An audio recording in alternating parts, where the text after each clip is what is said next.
Hi everybody, welcome to Shivers. Now that we're past the 4th of July, it's officially pre-Halloween season. Everybody knows that. So today we are talking all about ghost hunting. So back in 2022, when I started Shivers in the first place, I wanted to really get a baseline as to what do I believe about the paranormal? What kind of paranormal investigations do I want to do? So I became certified as a parapsychologist. So parapsychology is more, think of it as like the skeptics version to ghost hunting. It's taking all of the science, all of the actual factors of energy, of studies, of the actual location, and saying, is there an actual soul presence here? Is it just energy? Is it something from the building? Is it science in general? So being able to become a parapsychologist has given me a really great, I would like to say, great insight to the logical side of ghost hunting. You know, it's not just, oh, there's something spooky around the corner, let's go figure out what it is. So that being said, I've now gone on a number of paranormal investigations over the years since then, and the more and more that I do paranormal investigations, the more it's really imperative to teach people how to do it appropriately, correctly, and also give the understanding that more often than not, it is just that stagnant energy that's there. So I already mentioned what parapsychology really is, but the difference between ghost hunter and paranormal investigator is ghost hunters are really trying to hunt for ghosts. They're trying to find something, capture evidence, be able to really lock down what is actually going on with this situation. Paranormal investigators are more on the side of, let's put this puzzle piece together. Let's really figure out what's going on here. If we don't capture anything, that's really okay. It's all for the sake of investigating, trying to figure it out. So think of that more as an experiment and ghost hunting as more of a photography show. When it comes to bringing in psychics and mediums into a paranormal investigation or a ghost hunt, more often than not, that's how you'll be able to tell the difference as well. With a paranormal investigation, again, we're trying to build this puzzle. We're trying to figure out what the full story is. That's when you'll probably have somebody who's a little bit more intuitive or sensitive come in and be able to understand the energy in the location that you're at. So you're not always going to be bringing somebody in that field in. That's totally optional. When you are doing something like that, and really before you get into paranormal investigations in the first place, you want to know if it's going to be residential or commercial. So if you are doing a paranormal investigation that is residential, this is where people live, they are having a hard time sleeping, they give you a call and they say, I need to really figure out what's going on with my home, you want to be able to keep it as private as possible. You know, these people don't need their neighbors knowing that they can't sleep at night because there's a ghost that keeps waking them up. For a more commercial building, as long as it's not a private investigation, that's where you can post pictures, you can wear your memorabilia, you can wear your merch, do whatever you want to do, because that is also usually just kind of open and they're willing to explain that. You know, take Penhurst Asylum, for example. They know that it's super haunted. They advertise that it's super haunted. And that's where you'll get a lot of ghost hunters, not paranormal investigators, because we already know what the story of a place like Penhurst is. So there's really no investigating needed. It's all for the sake of trying to capture something on camera. So when we talk about ghosts in general, this is split up a lot of times into intelligent, non-intelligent, demons, deities, creatures, anything that falls into different categories. For the sake of this, we're just going to be talking about a very simple ghost. All ghosts are energy. All people are energy. But from a ghost perspective in general, we really want to focus on the idea that there isn't necessarily a soul, but rather a stamp in time. And this is one of the things that I never thought I would change my mind on, but the more and more that I do it, the more and more I see it being actually true. It's the idea that a house can be haunted by somebody who's still living.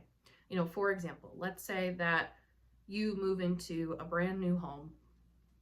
Everything feels completely fine. The people who were living there before you had this really, really, really bad argument in the kitchen. They don't know what sage is. They've never saged. They've never done anything to the house. They moved out and they moved on. Now, every single time that you and your potential spouse go into the kitchen, you guys are arguing. There's this tension. You don't know why, you can't place it, you blame each other, blah, blah, blah. This is all because the energy has never been cleared. The energy of that argument was such a stamp in time and such a solid thing that it literally left a stamp on that house.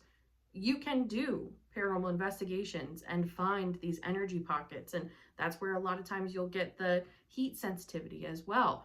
It's all measuring that energy that has literally never been cleared out.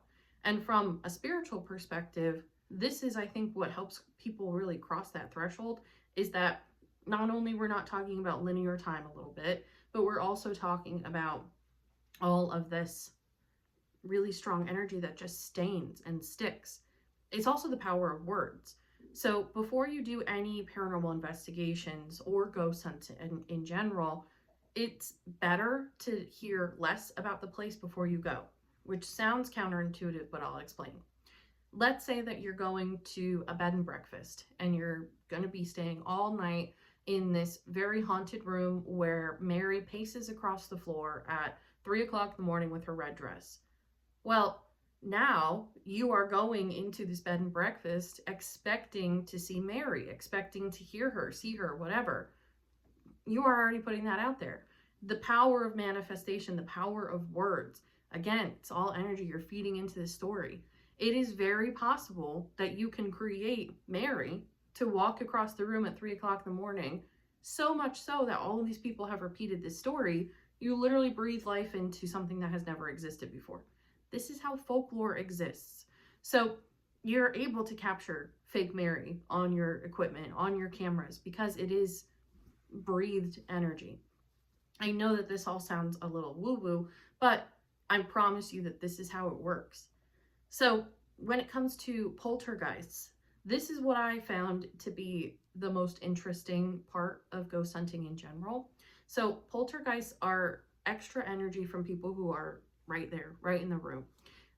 Let's say, for example, you don't go to the gym for weeks, days even, and you're just so pent up and I gotta get this energy out, I gotta do something, I gotta move.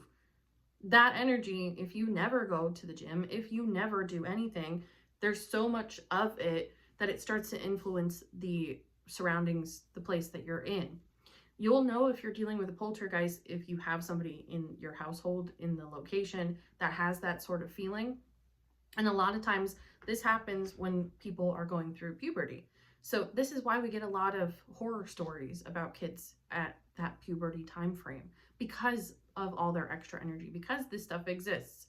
So for example, let's say that there is a 13-year-old going through puberty, has all the emotions, has all the things. And every single time that there is activity in a home, this 13-year-old is nearby. This was a true story based on the teacher who taught this class. Said, got a call to go to these people's houses. You'll also know if you're dealing with poltergeist if physical things are moving. So this is where in movies you'll see chairs stacked, couches flipped over, things like that. That's poltergeist. Regular ghosts can't move physical objects besides like a small little push of a ball, a glow of a piece of equipment, things like that. They can't actually pick up anything. So again, it's energy. So for actual living people, this is a little bit of telekinesis. They have so much energy that from the subconscious perspective, they're able to move these things with their mind. So back to that example, my teacher went to these people's locations, set up all these cameras. Indeed, all of these items were moving in the middle of the night, but they were only happening anytime that this 13-year-old was around. Took the 13-year-old out of the house, everything stopped happening. Enrolled the 13-year-old in sports, everything stopped happening at large. This happened to me firsthand. My sister's husband's mother's stepson, if you memorize that line, she was renovating their home, changing all of the lights in the house, and every single time that she would change the actual light underneath the stepson's bedroom, it would go out. He is 13 years old at this point in the story, and every other light in the house is working perfectly fine. She goes to the store, she gets a different light, she installs it. Next morning, it's out or it's on the floor. something's not working. So she's telling all of us this story, and this is making me think of a poltergeist because she's just kind of down about herself and her electrical experience. So I say, can you have your stepson sleep in a different room for the night and really just test this theory out?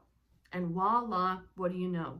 He slept in a different room. The light underneath that bedroom completely shattered. So the one underneath his room that was freshly installed, absolutely fine. So yes, either she is really bad at electrical, or this just kind of proves some of that theory. Again, you get people busy, you get their energy out, you get their energy moving, you'll be good to go. Something like sage or frankincense will also be helpful. And this all doesn't necessarily, ghosts in general or all of this energy, it doesn't have to come from a negative perspective. You can have somebody who's about to have a baby, and this was another example. Every time that my sister and her husband would enter their apartment, it was like, we just feel icky. And my sister and her husband don't want kids. Knowing then, after doing digging, that the people who were last living in there had a brand new baby, built the whole guest room as this nursery, and it was this very comforting moment for them. So it's just misalignment of energy. So it's not necessarily negative, but that's an example of just, it doesn't have to be bad. This stuff doesn't have to be bad in order for a paranormal investigation to happen.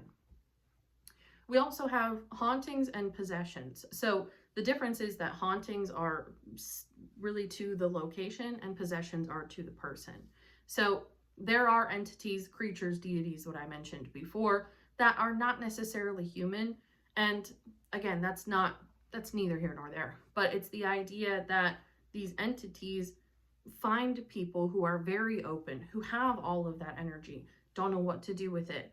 And so it's like, oh, you want your rest, you want to not have all of this energy on you anymore? Well, go ahead and give it to me.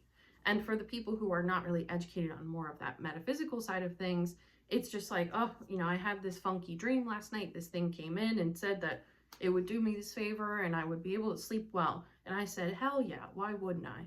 So it's really subtle things like that. Again, I'm being a little bit dramatic. But when it comes to possessions, it doesn't have to look so stereotypical like the TV shows, like the movies, where people are spinning their heads back around and throwing up.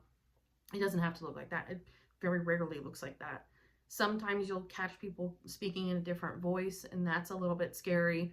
But more often than not, it's little blips of memories kind of going away. What else would it be? Blips of memories going away. We would also have slight change in speech, slight change in some of the vocabulary, word or phrase that they would have never said before, they start saying all the time. Mood swings are part of that as well.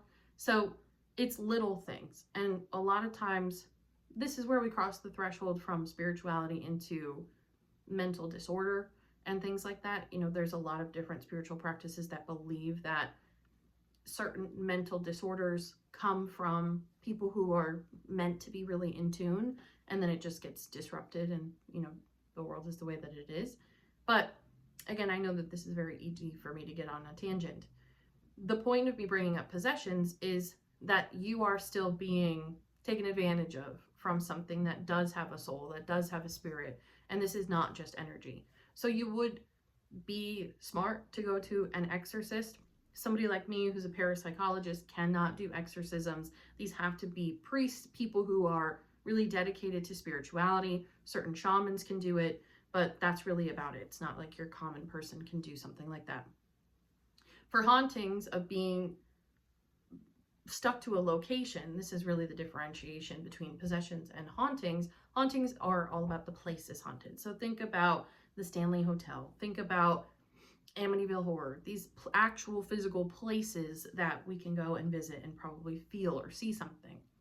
Again, these places might not be haunted if you just lit some sage and frankincense and left it alone. But you also have the storytelling that pairs really well with that. So all of these places that are constantly known for being haunted, they're probably going to stay haunted because of the storytelling, because we're just feeding into that energy. So you can also do what's called archangelic light. And archangelic light is just this metaphysical spiritual practice of anchoring light, and any soul that is still in the actual area sees this light and then can go to the ether. And really, I think a lot of these places wouldn't want archangelic light to be a thing, because then their location wouldn't be haunted and they wouldn't make any more money. But it really is and can be that simple to get rid of said spirit. You set your boundaries. You set your energetic boundaries as well. You know, think about it with people. I'm not talking that person not allowed in my space. You can say that for all entities, all energies. Do whatever you need to do. I'm surrounded in a bubble of white light. I'm protected. My energy is my energy. Yours is yours. Let's keep this space separated and stick with that boundary. You know, especially when you're going into these haunted locations, it's very easy to get scared, especially if you're doing an overnight thing. It's very intimidating to walk around without any lights on.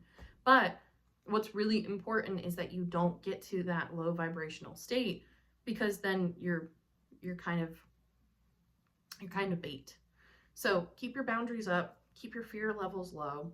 Go into these ghost hunts or paranormal investigation just with the mentality that I want to find something. I'm going to find something. I want to put this story together. I want to find this puzzle piece. What's actually going on here? So a couple of haunted locations that are worth going to that you can go to for free. You have the Lizzie Borden house. You can walk around there for free. It is a bed and breakfast now, so you can also stay over if you want. You have the entire town of Salem, entire town of New Orleans.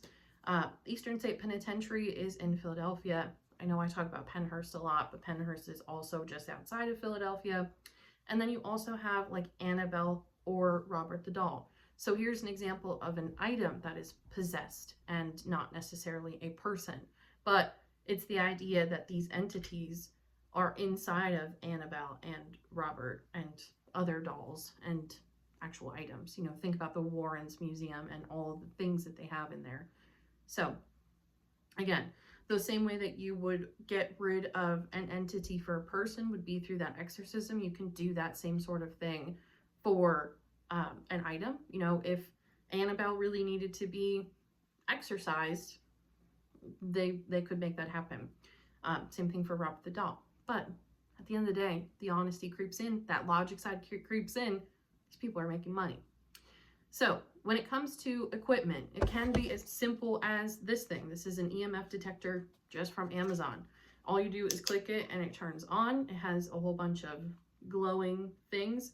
It will, for the most part, just stay at green, especially if you're in a house that does, or just location that doesn't have any active electricity. This should be green almost the entire time.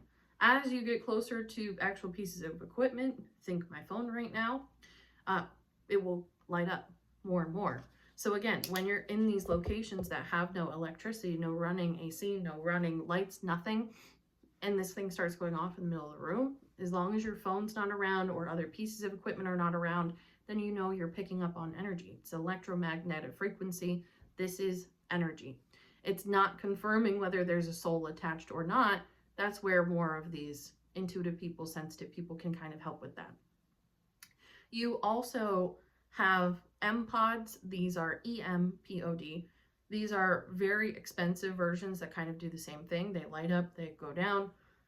You have the spirit box. That's something that's going to be actually speaking to you. They use radio frequency to tune into certain words. That is where it gets a little interesting to see what comes through, if the information is correct with the history. Again, you never want to go into these locations knowing the history ahead of time. If you're able to then pick up on names, on words, on locations, on sounds, compare that to when you're done, what the history is, and you'll be able to see what matches up. So when you're doing a ghost hunt, when you're doing a paranormal investigation, whether public or private, these are things that are just truly open to the public. It's come from 7 till 12 for a public investigation. Buy your tickets. We'll give you equipment to practice with and have a good time, go walk around. If it's private, this is where the people who are owning that property are either letting you or asking you to come to their location and really figure out what's going on. So either way, you want to always go with a group. This is not something that you want to do alone. Again, from that energetic boundary perspective, yes, you're able to go in there and say, I am completely fearless and I'm just trying to figure out what's going on. I'm using my equipment. I'm keeping my logic head on, and that's fine. there's going to be a little bit of fear no matter what if you're there completely by yourself. There's also things that can just go wrong with the building itself. You know, the floors are old, the stairs collapse. You never want to be alone for an accident. Cleanse and protect everybody who's involved. I would always recommend bringing sage. Always recommend just kind of imagining that little bubble of white light before you go in anywhere and right before you leave. You can also dry bathe. This is a practice that not only spiritual people do, but even holistic people, even certain people in medical locations.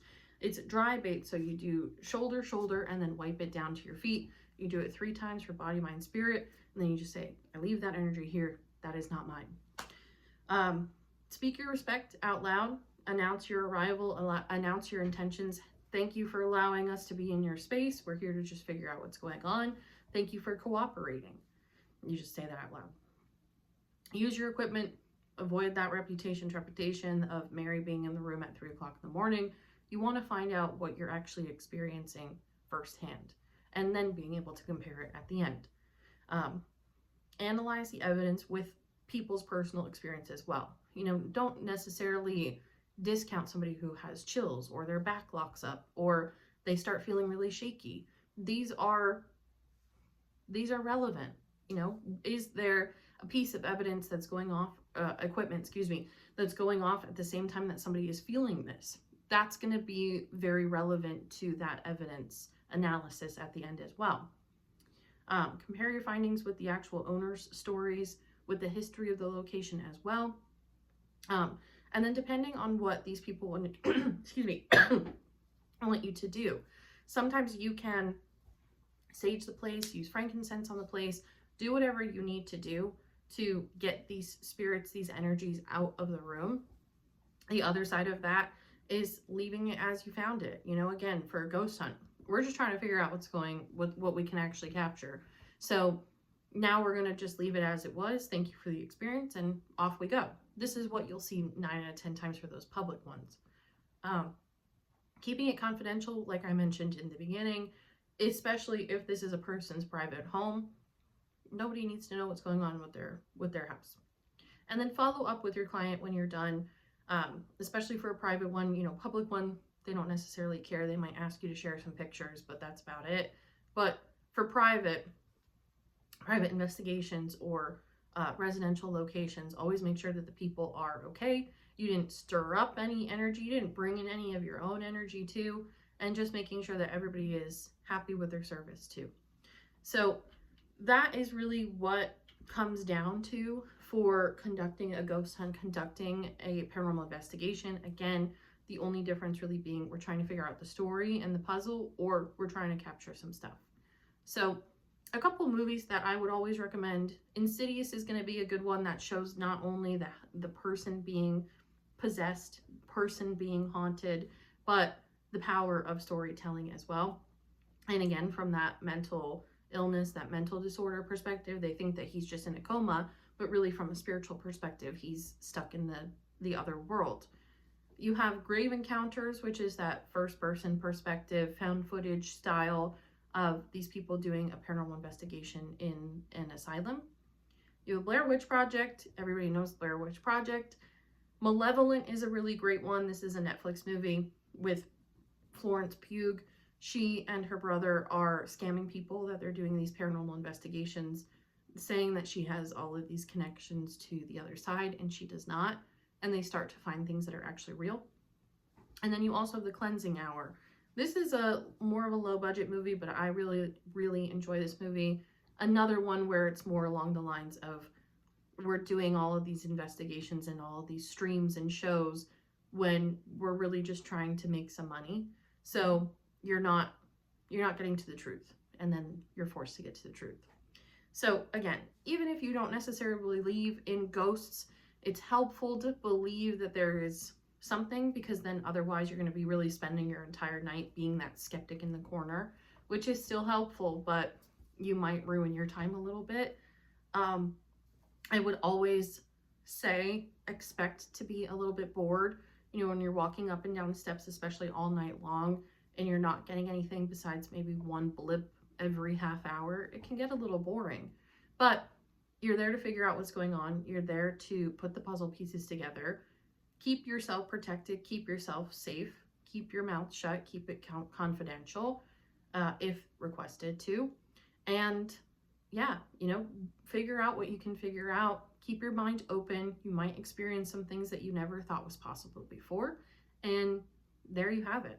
So if you want to learn more about ghost hunting and paranormal investigations, I do have a presentation that I offer pretty regularly. Next week, I'm also offering Ghost Hunting 102, which is the first time I'm going to be offering the second part of this class. And if you just want to join us for a paranormal investigation, we do a couple that are public, a couple that are private. So make sure you join the Shivers meetup channel for those events. And always feel free to reach out if you have any questions. But thank you as always for listening, and I will see you next week.